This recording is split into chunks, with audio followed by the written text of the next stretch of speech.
Well, welcome to another edition of Borders Rugby in Focus. Joining me today are Matty Douglas and also Dale Clancy, of course, as usual. We'll be talking about the week that has just gone by and looking forward to a very packed weekend in Borders Rugby as well. We'll also be talking to Scott Wight, who's the head coach of Selkirk, and also David Cowan, because it's the end of Movember now that we're in December.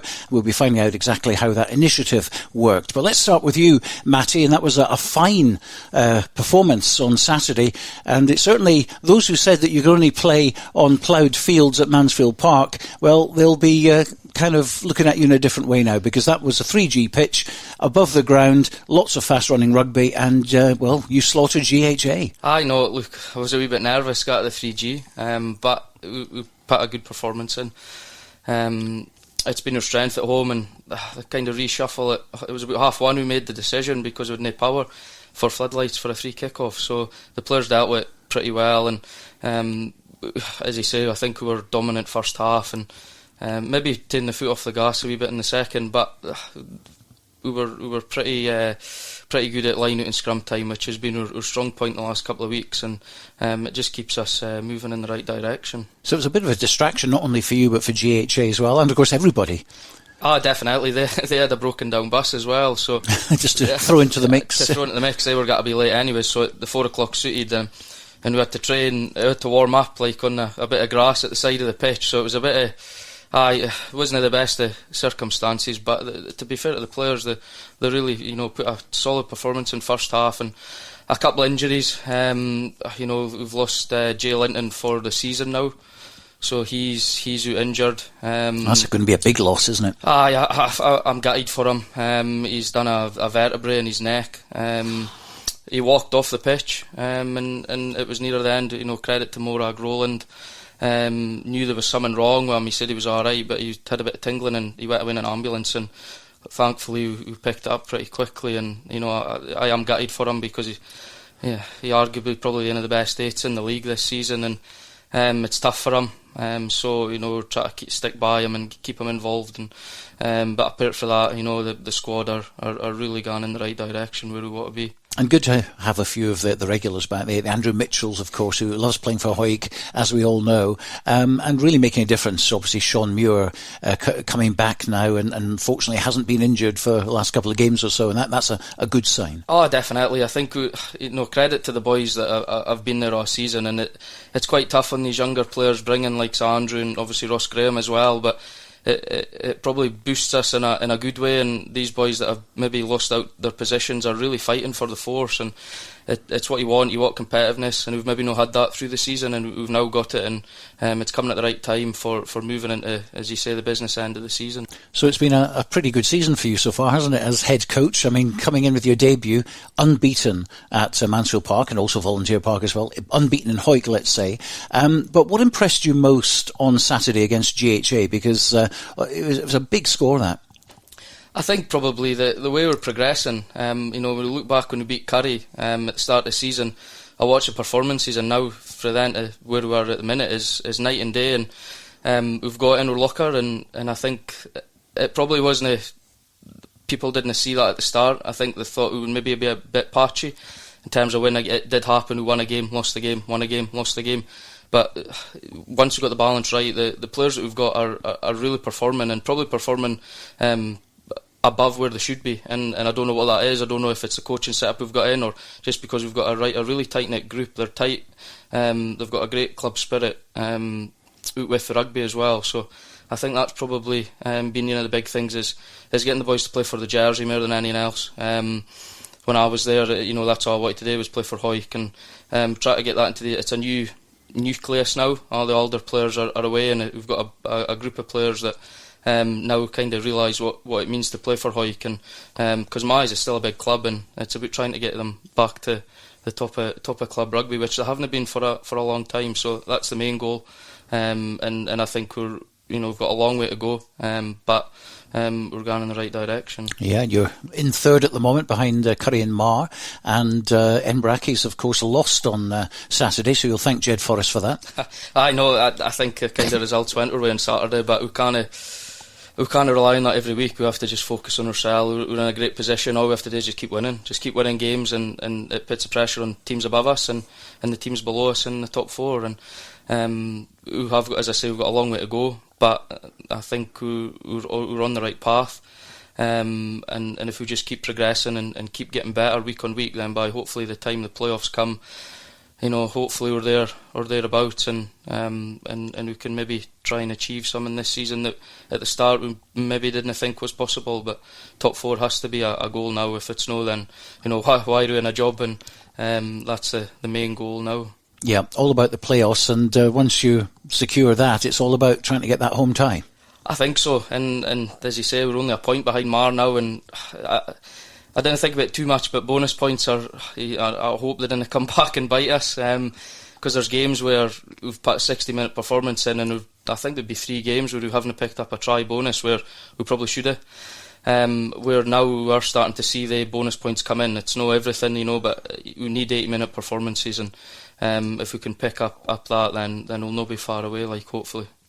Well, looking at the match between Mar and Curry at Fullerton Park, 27-0 it was early on for Curry. They just came out of the blocks absolutely flying. But full credit to Mar for coming back, and I think got within about, 6 points or so. It was 34-26, in fact, in the end. Yeah, I think they got a try bonus. I watched that game last night, and Curry I think they are a step above probably the rest of the league, but at the same time we've beat them and come very close at Millennia. I think that's probably the closest we've come to winning there in a long time, and that was hard to take. But as you say, Curry are a top side. They've got a couple of players, Joey Reynolds and Gregor Hunter's just pulling the strings for them, and but a lot of teams give him a lot of room, and if he ticks, then Curry ticks. So they are the top side in the league. There's no question about it. But it's about trying to stick with them now, just trying to win games, and these the top 3 or 4 teams next to us, we just need to stay with them. Yeah, it's going to get a lot muddier. That'll suit Hawick, won't it, in the second part of the season? Hopefully. Always it's always been said that Hawick are a forward-dominated side, and but credit to their backline as well. They've really stepped up compared to the start of the season. So we've got a pack there now that are pretty dominant at line out and scrum time, and it's about just continuing that and not taking stuff for granted. We can't go into games and just expect to win or expect to be there. We have to keep pushing forward and go for that. So. Well, turn to Dale now for the first time in the programme, and Hawick really clearly the top local team at the moment. Selkirk obviously and Jed Forest in the Premiership as well. They've had their faults and they've had the good moments as well, but Hawick are definitely at the moment looking good. Oh yeah, definitely. I think certainly over the last couple of months, Hawick have really hit their stride, got consistent. On the shows that we've done previously, I'd always spoken at the start about how young the squad was, and how, and Matty alluded to it as well, how patchy the people maybe thought they were going to be, and I was one of them. I thought they were going to go through that kind of initial stage of the season, being winning one, losing one, and they have started to find their form. Getting that first win on the road against Aberdeen was a big result for them, and from then they've been really, really consistent. I think and bringing back the Super 6 players is not like a false economy for Hawick. These players that are mostly coming back are Hawick players, that we're talking about, and they're also missing out on some, Hawick players that are not able to come back and play for them. So, testament to Hawick. I think I've always thought they're a great club. I've always enjoyed watching them. I've never really enjoyed playing them that much, but I've always enjoyed the kind of the atmosphere that they have about a club. They do have a really good close knit group, and you can see that from being out with Hawick, So I've really enjoyed watching them. I think again, Matty alluded to the fact of the bonus points.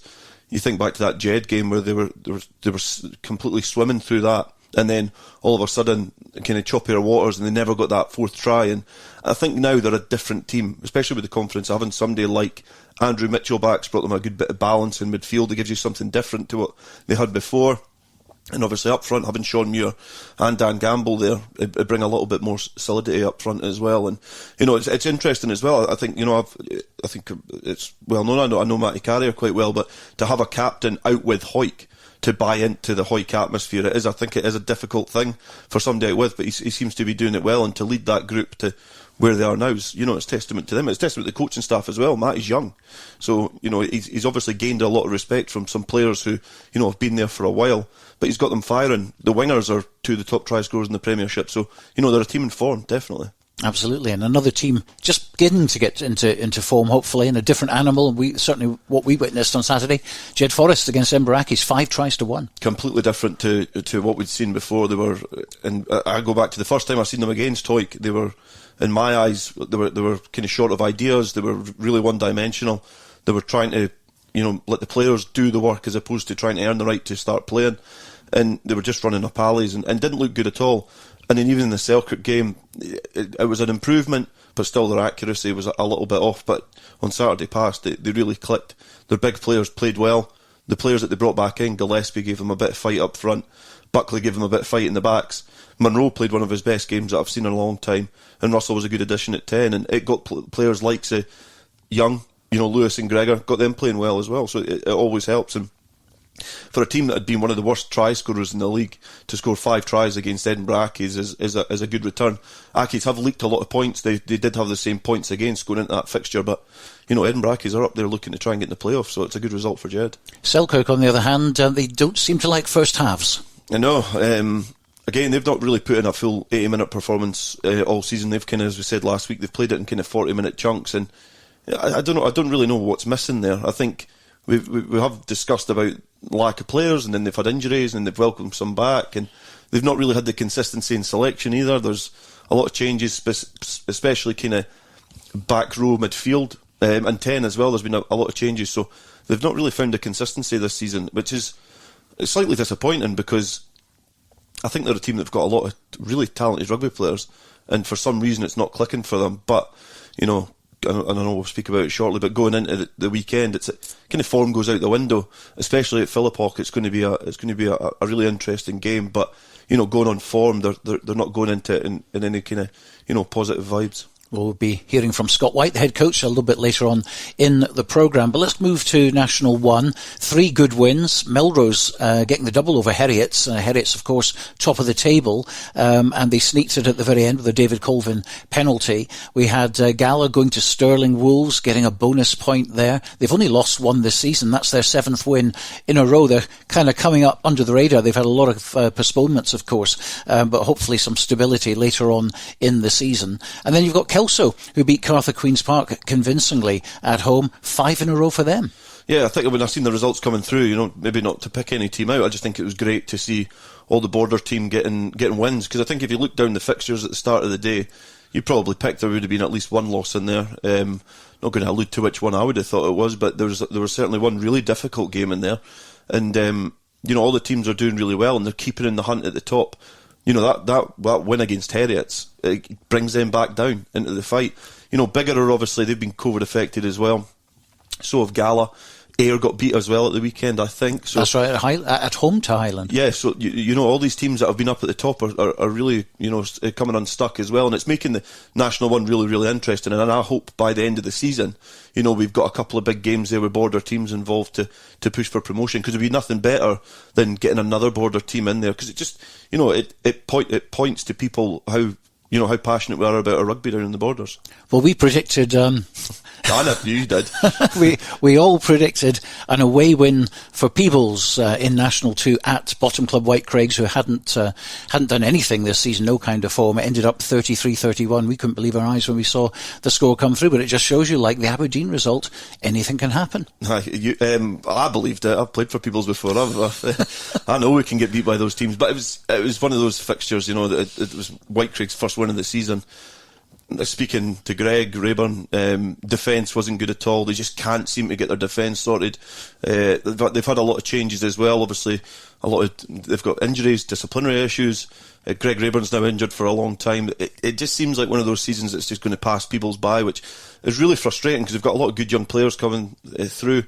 But I think that's that you can pretty much chalk off their any sort of promotion campaign, and it's difficult to look at, because you look at the league and you look at some of the teams in there, and I would hold Peebles a little bit higher than the teams that are in there, but that's where they are, and that's a it's a disappointing defeat for the People's players. But I'm sure, they'll all know it, they'll all realise it, and they'll have to pick themselves up and start going again and really picking up these wins, because they've beaten most of the teams up the top. It's just that consistency of performance. Well, the weather, of course, affected some matches, quite a few postponements, including Berwick's game in National 3. But Hawick Lundin went to Corstorphine, lost 36-10 in East League 2, and then the big derby in East League 3, a convincing win for Gala YM against Earlston, 43-3.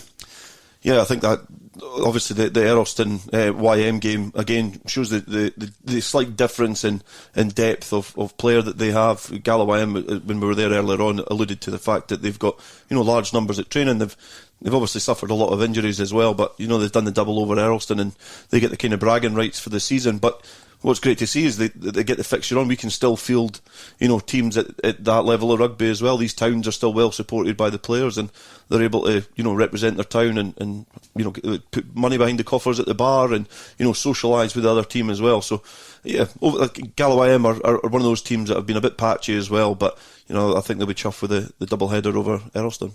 We'll have a look at this weekend's fixtures very shortly, but earlier on I spoke to David Cowan. Now, David Cowan is the man behind the Movember Border League. He got involved with all the clubs and to raise money, and we brought him in to find out exactly how well that went. Yeah, it went really well. So after this today, I can finally get rid of this moustache. It quite suits you, though. Thanks. But no, it's went really well. So we've raised just over £11,600, which is a lot of money, which I'm really impressed and really proud of. Gala YM finished top of the Movember Border League. I think they raised just over £2,000. Fantastic. So they done a brilliant job. Yeah. So that money, that can go to help towards some of Movember's foundations, where they're able to kind of change the narrative around men's health, not just men's mental health, but men's health, things like prostate cancer, testicular cancer, things like that. So that money will go a long way towards helping men's health. And of course, we all focus on Movember in November, but this goes on all year round, doesn't it? Yeah, so my big thing with Movember was just about that, the ability for men in a rugby environment or any environment to be able to speak to each other. And of course that doesn't change just because it's December 1st now.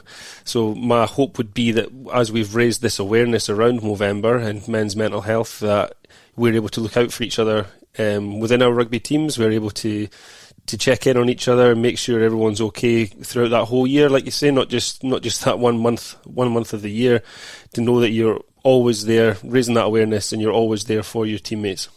Now, there's been some frightening displays, hasn't there? What's your favourites, though? Probably mine. No. Rory Smith at Hawick, he's got a pretty good one, to be fair. He's also went handlebars. Bert Grigg at Melrose, his was looking nice as well. I've seen a few of them. To be fair, that's another thing the clubs have been really good at, putting out their kind of weekly posts to show how they're getting on. Selfies of all the boys with their moustaches, some better than others, but they put the effort in at least. And of course, I mean, from a personal point of view as well, it's very, very important to you. Yes, so no, it was something that came to me especially in lockdown, and with suffering some mental health issues myself, and knowing that even though I was in that rugby environment, I didn't quite feel like I had someone that I could speak to. So it was really important for me to try and kind of change that narrative. I've spoke a little bit about my story, and the feedback from that's been really good. I've had people from other clubs, some people I know, some people I don't know, getting in touch saying they really appreciated it, it really helped, and I've been able to point them in direction of Movember on its actual website. There's loads of support there and kind of signpost you where to go. So yeah, just try to change that narrative around men's mental health has been really important for this Movember, yeah. And no doubt, now that you've got the support of all the clubs, there'll be other initiatives that you'll be doing throughout the year. Yeah, so I know a lot of the clubs have their own kind of mental health policies. I know Gala and Kelso are really good with Craig Dodds and Murray Hasty. I know they're quite actively involved. I know Melrose with Duke Crawford as well. They're always kind of putting that focus on. So I think this has kind of shown there is an interest there for us as border clubs to kind of keep this going and kind of keep the ball rolling, keep it front of mind, not just to forget about it now that it's December 1st, to just sort of try and always let our players know that support is always there all year round, like you say. David Cowan there, and congratulations to everyone. And Matty, of course, you didn't personally get involved, but Hawick did very, very well, didn't they? They raised quite a lot of money. Aye, they did. I think they raised about £1,300. Players bought into it, and a lot of sponsorship was done. So David was quite passionate about it, and obviously he's our strength and conditioning coach, so he's down every Tuesday, Thursday. So he pushed it quite a lot, and I think a lot of the Borders clubs got involved, and I think Galway IM raised a ridiculous amount of money, which is great to see, and great to see it was bought in by every club in the Borders, and that's what it's about raising money, and it's for a great cause. So well done to everybody that took part. And the rumours are that you're so young you can't actually grow a moustache. Is that what the problem is there? That might be right, aye. I was going to give my mum a fiver for her. We're going to look ahead to our big commentary match this Saturday, of course, very, very shortly. But first, let's hear from the head coach of Selkirk, Scott Wight.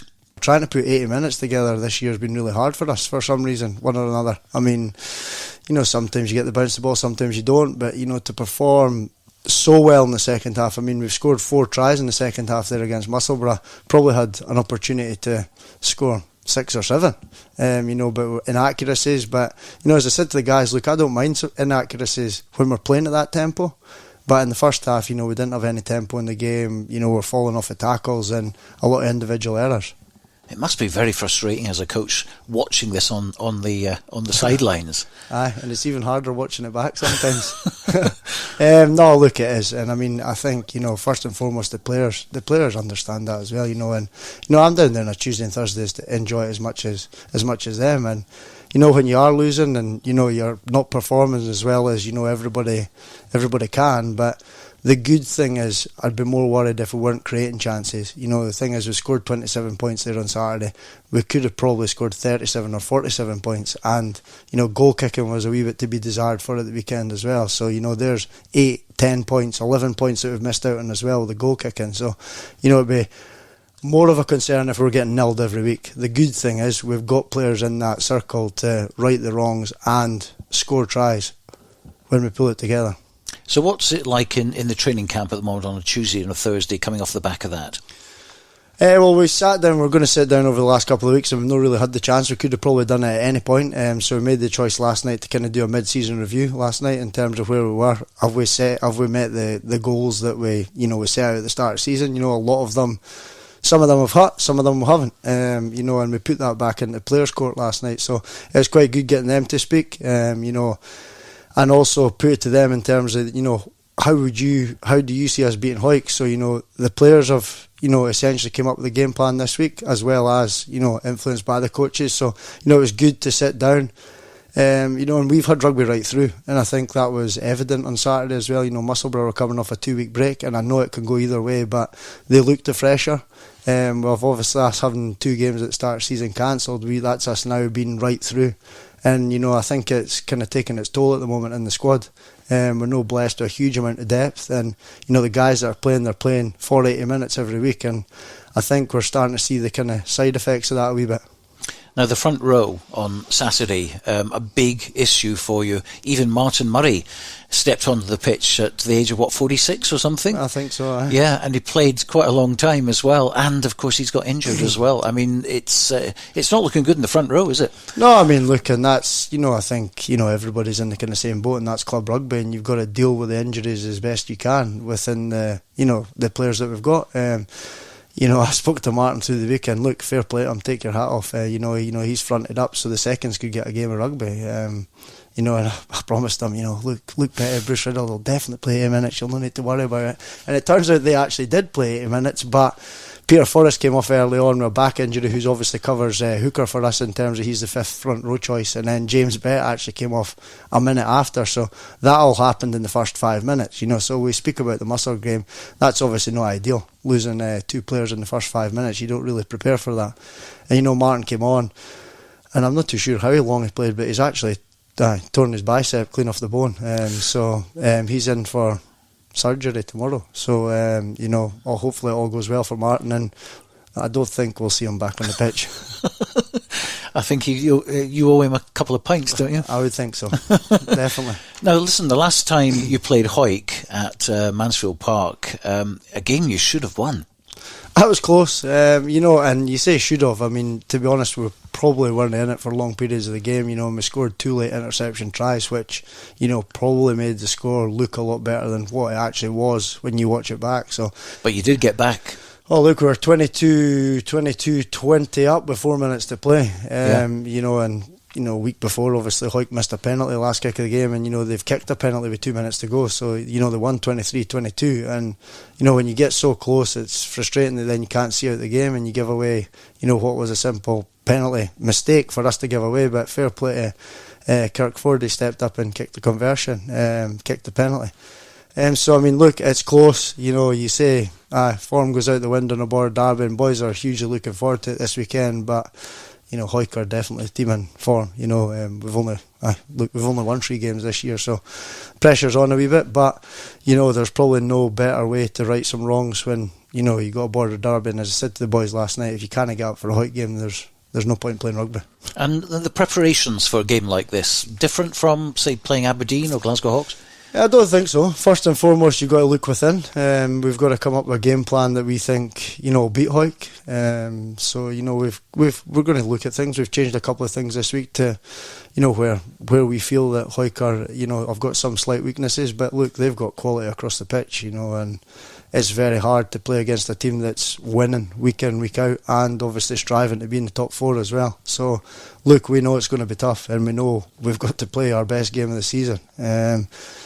And look, I'm really looking forward to it, and hopefully the boys can step up to the plate. And points obviously absolutely vital for you, because it's not an easy few weeks afterwards, isn't it? You've got Curry and you've got Mar as well. Well, I mean, we play Hawick and Curry before Christmas, and then then we get the Christmas break, and then we've got GHA at home. So first game out the back of New Year, so GHA at home on the 8th of January is obviously kind of one that we are definitely looking forward to, in terms of, that's one that we're really targeting. And if we can pick up some points along the way before that, obviously it's ideal for us.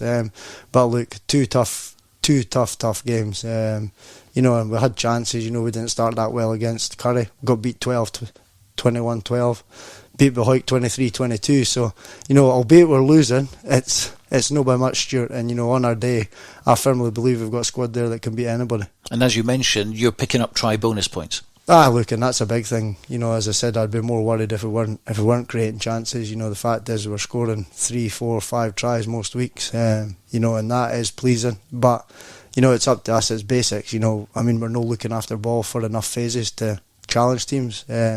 We speak about 5 phases, and generally in the Premiership, if you can hold on to the ball for 5 or 6 phases, there will be a space somewhere. But it's our inability at the moment to hold on to the ball for phases that's killing us. The general chit-chat over the past few weeks has been, everyone's pretty much safe from relegation because Aberdeen Grammar are at the bottom and they're not looking likely to get any points. And then, hey presto, on Saturday, they pulled it all out, smashed Glasgow Hawks, let's be honest, 5 tries I think it was they got against them. They win with a try bonus, and all of a sudden, clubs like Jed Forest and Selkirk and GHA are saying, hang on a minute, if they do that a couple of times, we could be in trouble. Oh, look, and we're going there last game of the season, and I certainly wouldn't want to go up there last game of the season, and that being the circumstance, so it's up to us to be in a safe position before the last week. But I think if you're looking at fixtures, 2 weeks time Aberdeen come down to Jed, and that's probably if they can pick up some points in that Jed game before Christmas, I mean 2022 is going to be not so comfortable for a lot of teams.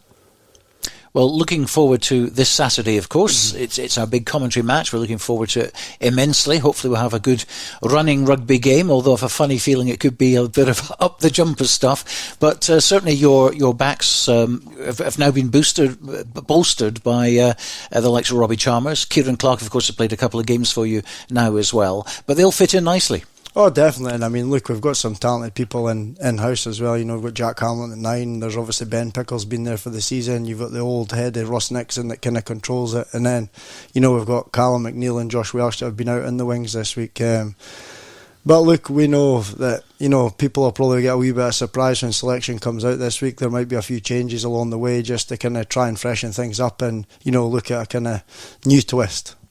Well, we're certainly looking forward to the game. Just before you go, and as I've got you here, I must ask you about the Scotland Sevens core squad, which is involving a couple of boarders, and the return of Lee Jones. Oh, man's a legend. Who's, 92 now, I think, isn't he? It just seems like he's 34, I think, isn't he? Thereabouts. And he just keeps coming back, doesn't he? And playing at world-class level. And, obviously a Selkirk legend back in the day, but, I mean, he seems to have been around forever. And it's great to see him, still got something to offer. And, of course, you've been involved with Scotland Sevens many, many times and with great success. And, how did you see this coming?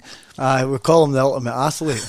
As you say, he never seems to go away. But, every time he came into the Sevens, that you could rely on Lee, his basic skill set, the speed, the understanding of the game. As you say, he's been around from a long time. But, it comes back to, he played a lot of Sevens as a youngster as well in Selkirk with the Kings of the Sevens. And, it's just brilliant to see him back in the mix, isn't it? I mean, he's obviously taken time out of rugby. I've been pestering him for the last few months to come and play a couple of games, but he's kind of refused because, I think he kind of knew he had something in the pipeline, and there it was. It came out yesterday. But also great to see Callum Young in the mix, another borderer. And I think, somebody that I'm really pleased for is obviously Jordan Edmonds. He's been around for a long time, and he's obviously been a top player in the Premiership.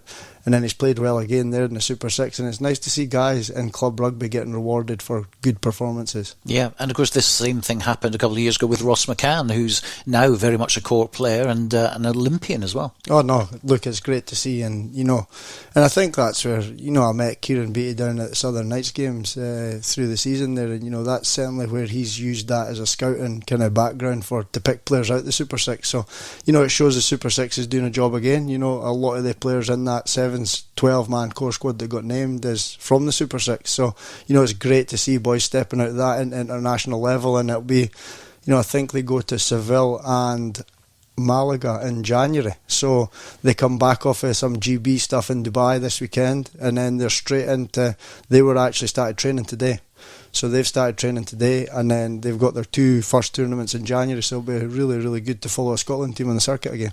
What was it like on the World Series circuit, captaining Scotland? And of course you had the famous triumph against England at Twickenham, and you walked away with the trophy, and you beat New Zealand for the first time in a Scottish jersey and all that kind of stuff. You get to travel all over the world. A lot of hard work, obviously, as well. It's not a jolly by any means, but what an experience for all these guys who are stepping up now.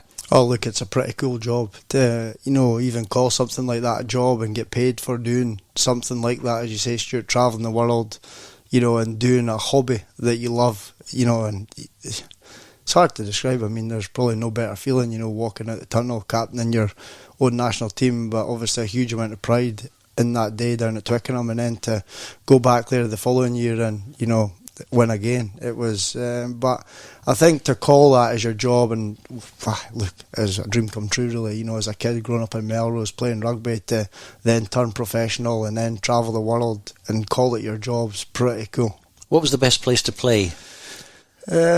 Obviously Twickenham will be a nice thing on your CV, but I mean outside of that? I mean, it's hard because the 10 stop-offs are all pretty special in their own way. Vancouver came in late on. It's a cool stadium, but look, I really enjoyed Cape Town. I thought Cape Town was really, really good place, good stadium, good atmosphere. Hong Kong on a Friday night as well. Hong Kong's hard to beat. They're all good, to be honest. Hong Kong's obviously, from a social point of view, and what Hong Kong turns into over that weekend is pretty crazy. Probably Hong Kong. It's kind of the birth of international sevens as well, isn't it? Absolutely. And of course it all kicks off, I think, at the end of January when it all starts. So hopefully Callum will have got over his injured arm, which has had surgery, I understand. So hopefully there'll be enough time for him to get recuperated and back on the pitch again. How do you think this bunch of boys are going to do in the World Series? Look, it'll be interesting. It'll be tough. You look at South Africa, they just keep coming and reeling off young kids time and time and time again. They won the first event there in Dubai last weekend. It'll be interesting. I think they'll probably be good enough to back it up this weekend. New Zealand obviously haven't, they've no been able to travel yet, so they've not actually shown their hand. Then you get Australia calling in the experienced people like Billy Meeks and stuff this week from the LA Giltines. So Fiji went totally different as well. A lot of new caps in the Fiji team, so they'll probably only get stronger. So Scotland are kind of chasing the pack a wee bit. They've started late. They've just started, so I think they'll have to get up to speed pretty quickly. But look, it's a huge year for Rugby Sevens. You've got the Commonwealth in Birmingham, and then you've got the World Cup later on the year after it as well. So as a Sevens player, it's a pretty special year. Yeah, I bet you're tempted to come back again. I'd love it. Anyway, just finally then, on the big match this Saturday that we're all looking forward to, what do Selkirk have to do to win this? I think we've got to look after ball better than we have done the last few weeks. Individual performances have got to get better, but I think if we can make our one-on-one tackles and defend well and keep a hold of the ball, I believe there's tries in the game. And it's just, I think, discipline in a border derby, depending on who the ref is key. We give away penalties this week. I mean, we could be on the receiving end of, obviously, Hawick are big up front. We probably can't really go set piece to set piece. And so I mean, discipline's key in the border derby. We've got to give away less penalties than we have done the last few weeks. Well, as I will say to Matty later on, the best of luck. Cheers, Stuart. Scott Wight, who will obviously be there on Saturday for the big derby, as we will. It's our commentary match, of course, Hawick against Selkirk, or Selkirk against Hawick at Philip Hoch. And Matty, that's Scott's thoughts on the matter. Of course, you will be certainly taking them very, very seriously, as always, with a border derby. I think we can't underestimate. I think Dale said at the start, all form guns out the window in a border derby, and have to be in the right frame of mind and have the right attitude. As it's a tough place to go, Philip Hoch. We've maybe not had the greatest of results in the past there, so we have to be at the top of our game. Scott will definitely have the boys firing for Saturday. There's no question about it. We can't take their defeat last week into any consideration, as they'll be wanting to get back on track, as they'll want to get as far up the table as they can. So we know the task at hand, and the players are looking forward to it. We've been quite successful in border derbies this season, even though the Selkirk one was by a point at the start of the season, and that was one that could have went either way. I think we were in control, and then 2 interception passes, and it kept them in the game. So we know that Selkirk will never die down. They've got a dogged attitude, and they'll be very very hard to beat.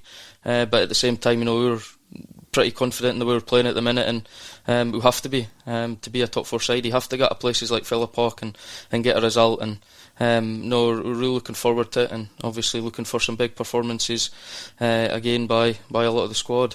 Now, people sitting, in the stands at Mansfield Park, etc., will be coming up to Philip Hoch, etc., and they'll be looking at what's happened this season so far, and they'll be saying, well, all Hawick has to do is get a damn good start. I think so, and I think that's probably been one of our best things, is the way we start games, albeit Arkies maybe, but we have been pretty consistent for 50, 60 minutes, and even Saturday, the last 20 minutes we dropped off, and that's probably the bit that we need to get right. Because they'll come at you. They will come at you, but at the same time I think there's a lot of teams, even Curry, Saturday past 27-0, and they went the second half and mark them back, get a bonus point, try bonus. So I do think there is a team that's probably put an 80-minute performance in this season, and each week I ask for it. It doesn't happen, but it's bound to happen at some point, and hopefully it can be before Christmas, and puts us in good stead for going into January. Do you prepare for a derby any different? I think we probably ramp up in terms of our accuracy at training, because you have to be accurate in a border derby. Obviously you have to have a bit of grit about you as well, as there's a lot of off the ball stuff that maybe the referee doesn't see. So in terms of that, no, we just concentrate on ourselves, maybe have a little look at Selkirk and in terms of maybe how they'll like to play, but we mainly focus on ourselves, and we have done the past couple of months. We've focused week to week on us, and a game at a time. We've not really taken it in blocks of 3 or blocks of 4 games. We've just basically looked at the opponent the next against Saturday, it seems to work at the minute. So no, prepare the exact same way as any other game. If it was Aberdeen or Curry, Mar, we'll look at our game, and if there's any tweaks we can make to try and aid to get a better performance and hopefully get a win. A word or two about some of the youngsters that have come through the Hawick system, through the Hawick youth system, and it seems as if they've seamlessly bought in to what you're doing as a coach and just gelling very, very well with the experienced players. Oh, they are. That's a good thing about Hawick. We always seem to have this conveyor belt of young players coming for the youth, and the youth do a great job. And a lot of these boys, we mentioned it quite early on at the season, that they've missed a year of rugby. A lot of these boys that have stepped in, like your Conor Sutherlands, Sam Frizzles, Corey Tate, boys like this have missed their last year under 18 rugby, and we knew straight away that these boys had something about them, and they got a chance early on, and they've taken it. And credit to the other coaches as well, Lee, Stuart, and Matt Landals, who is a probably, as they would say, a club legend at Hawick. They've really worked hard with them as well, and credit to them. They're no picked because they're young or whatever. They're picked because they're the best in their position, and that's the way I look at it. If they perform, they'll play. So that's credit to them.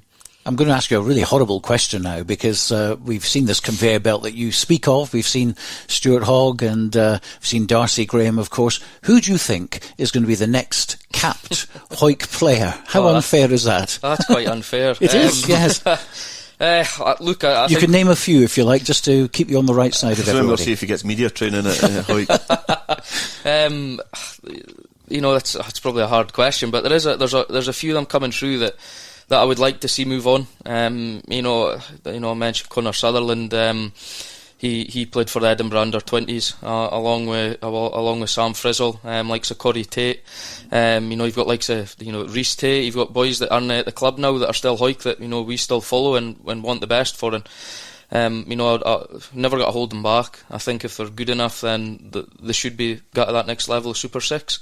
And then from there, then it's up to them. I think we've got a young group of players there'll be a few of them will play representative rugby and hopefully can kick on and play for the national team. And of course players that are already playing for the Southern Knights as well, Andrew Mitchell, Fraser Rennick, Dalton Redpath and Sutton as well, all have genuine opportunities there. I think they do, and I work kind of with, I didn't get to work with really Dalton and Fraser because I came in when George was in his second season at Hawick. Third maybe, and I worked with Daniel for a bit, and he's had the opportunity with Edinburgh, and you look at Fraser. I know Fraser quite well. They've got great attitudes, and if there's any of them that are got to push forward, it's these boys that are at the Knights that have got the chance to get to the next step, and I hope they take it. We want as many boys as possible in, just Hawick, but the borders playing the pro rugby. That's what it's about. That's why you play rugby. You didn't just play at a state of level. You want to push on and get as high as he can. Now you mentioned George there, George Graham, of course. Rumours are he's coming back. Oh well, tell us more.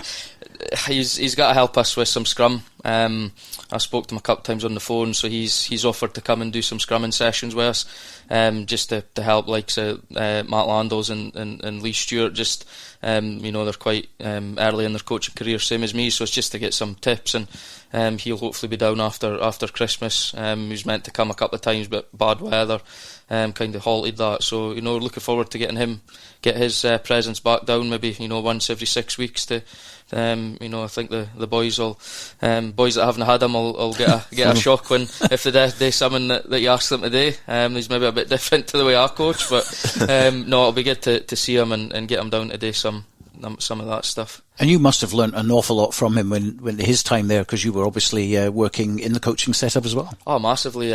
He's probably the kind of main influences that I had the belief, but to be able to take this on, because it was quite a big task, especially at my age at 26. So he's helped us quite a bit this season in terms of I phone him up and get some help off him, because I'm still learning as well. And I've picked up a lot of things off him. He was very technical. He maybe on a Saturday seen him shouting and bawling, but on a Tuesday, Thursday he was a very technical coach, and he always said the right things, and he got Hawick playing some good rugby. 10 games defeated when he first came, and then they went 10 undefeated. So he's a great coach to learn off, and I think the players got a lot out of him as well when he was at Hawick. Okay, so Dale, back to you. And the big match on Saturday, you'll have Graham Hogg joining you in the commentary box, which should be quite fun as well. What are your own thoughts on the game? Well, I think it's one of those border derbies. I think when they all come round, you always go, "It's an interesting game. It's intriguing," and But I think that the games that I've seen between Hawick and Selkirk over the last little while, I remember the draw back in Mansfield Park just before COVID. Obviously, the tight game I wasn't at. Watched the highlights and of the narrow win for Hawick at the beginning of the season. They're both quite similar teams, maybe not clubs. I think they've got their own identity as clubs, but they're very, very similar as teams in sometimes the way they play. They both like to play rugby. They both got a lot of individual talent within the squad that can turn a game. So I'm looking forward to seeing how that goes. Going into the game, I strongly think Hawick are favourites going into it. Very strongly think they're favourites. And if they manage to keep that consistency that they've shown, I don't think this game will be much of an issue. However, it's the same thing as we've said time after time. At Philip Hawke, it's always a difficult place to play. It is always doesn't matter how bad Selkirk are playing, it's a difficult place to go when you're on their home patch. And Hawick will be exactly the same. The good thing for Hawick is I feel like they've got a lot of young players there who might be a little bit, they won't have any, preconceived ideas about playing it. They won't be daunted too much by it. I think Selkirk perhaps have, maybe a littering of experienced players. They've got quite a lot of old heads in there, slightly disjointed as well with the Super 6 introductions, which primarily aren't from their club. So it's got a lot of interesting facets to it. But I think, going into the game, and I'm not just saying this because Matty's here and Scott isn't, but I would say that Hawick are going into this one favourites. Jed Forrest away at Glasgow Hawks, who of course lost at Aberdeen, and Aberdeen are at home to Mar. So those two matches are going to be very, very interesting, very intriguing. Yeah, you can barely even look to try and predict what's going to happen between them, because Aberdeen, it was a convincing win against Hawks as well. I've not even checked to see what the Hawks team was like, if it was any different to what they've been fielding, but it was a big surprise, especially at half time. It was actually good being at Riverside Park and hearing the half time score come through with two teams playing at the opposite end of the country pretty much. And the game mattered for both, like all four teams involved. So it was really interesting to hear it start filtering round. But Jed, to win that game in the manner that they did, it was really convincing. Their performance they never even looked like they were losing control of that game. In brackets obviously did get the score early on. Jed done well. They controlled the game from the start, and they did have a bit of pressure on them. But from that point, they never ever looked under pressure. Now it will really be telling going into the Hawks game if they can build on that and start. They've got the consistency in selection for one, but then moving on to that, if they can, try and get on top of a Hawks team which might be down on confidence. But the other side is the Hawks come out swinging because they were the first team that Aberdeen have beat this season, and nobody's really seen it coming. So this will be a big game in Jed's season again. And Aberdeen will fancy themselves after last week, against Mar, knowing what happened in the first half, certainly at Fullerton Park. It gives them a glimmer of hope. Looking at the league now, they're starting to, well, maybe not real, there's still a bit of a gap between them, but there's a lot of rugby left to play, but it gives them that hope that they can go, if Jed and Selkirk can't really hit their stride, we can pull them in. You've also got Musselburgh in there as well, and GHA, who they don't have a huge accumulation of points at this point, so they can really start pulling them back down. So that win it makes it good for the league. It doesn't make it a foregone conclusion that Aberdeen are going down. It makes it, it makes them fight. They're going to make them, and Jed from the performances from the weekend might say that they've got a big, they might have a big say who's going to finish where in the top four. That's the sort of form that they're, might be starting to come in. So it makes it really interesting, which is great for amateur rugby. I think the Super 6 introduction of players is obviously something that was always going to have an impact on the clubs, but I don't think it's really had too lasting an impact on the top teams as to where they would end up finishing.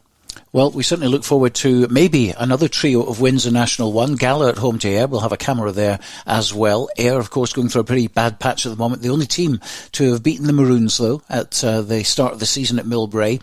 Highland against Kelso will be very interesting.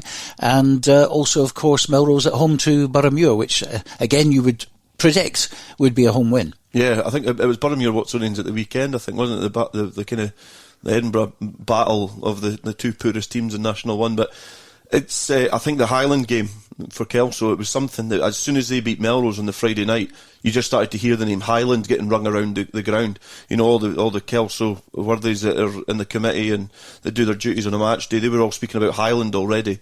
So it's obviously something that they've kind of earmarked in this little period of games to pick up points and try and push themselves into contention. But you know, the Ayr game's going to be difficult for Gala as well, especially because they got beat at the beginning of the season.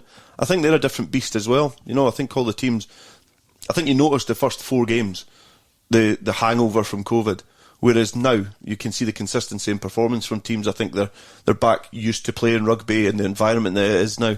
So I think Gala will, you know, I think they'll be favourites going into that against Ayr because they're a bit down on form at the moment. Well, Peebles will welcome Kirkcaldy to the Guides, and Berwick get to play, hopefully, against Murrayfield Wanderers, a team that beat them, of course, just in the shadows of the National Stadium. Yeah, I think, obviously, Berwick, they've been unfortunate in the games that they did lose away from home. I think it was Murrayfield Wands and Last Wade that, when we were down there speaking to Berwick, the coaching staff, Paul Pringle, they were speaking about the fact it was individual errors and a little bit of naivety from young players, maybe opting to tap and go instead of kick for touch, or you know, these sort of things which were going against them. So Murrayfield Wanderers game's a big opportunity for them to readdress that and go again, and we can then not talk about Peebles and we'll move on to the next league. OK, and of course there are a few games in the East Leagues. Broughton against Duns in East 1, Langham against Inverleith, Leith against Whiteland Dean in Division 2, and Earlston, who have a refurbished clubhouse being opened at the Hawk, and we'll have someone down there as well to cover that. Ryan Nixon's going to be popping down to Earlston and no doubt have a drink or two as well down at the Hawk, and they'll be playing as Edinburgh Northern, so hopefully if it's not too wet we shall have some pictures from that one as well. There are other fixtures as well in the reserve leagues. They're on your screen at the moment, but that's just about it for today. My thanks to Matty Douglas and Scott Wight and David Cowan and of course Dale Clancy for joining us, and we'll be back in 7 days' time. Bye for now.